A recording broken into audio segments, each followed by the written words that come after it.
تداول رواد مواقع التواصل الاجتماعي صورة لشاب قيل إنها تخص فنان شهير في وقتنا الحالي، وبالبحث تبين أن هذا الشاب هو الفنان رشوان توفيق في مرحلة شبابه قبل أن يصبح من أشهر فناني مصر.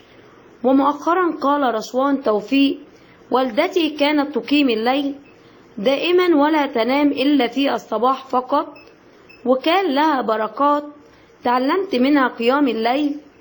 وتابع: شفت سيدنا محمد عليه الصلاة والسلام في المنام في شكل عالم أزهري وحواليه علماء، وبنت خالتي كانت في الحج كنت جايب لها تأشيرة معايا وهي هناك بتحج تاهت، وبعدها شفت نفسي وجنب شخص لابس أبيض وبيدي بنت خالتي فلوس، بقوله انت مين؟ مردش.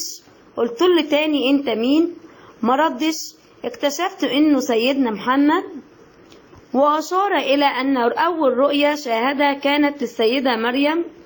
وبشأن رؤية سيدنا إبراهيم عليه السلام قال: شفت سيدنا إبراهيم قاعد على سجادة في المسجد الحرام، وبسأل مين اللي قاعد ده؟ قال لي إبراهيم الخليل.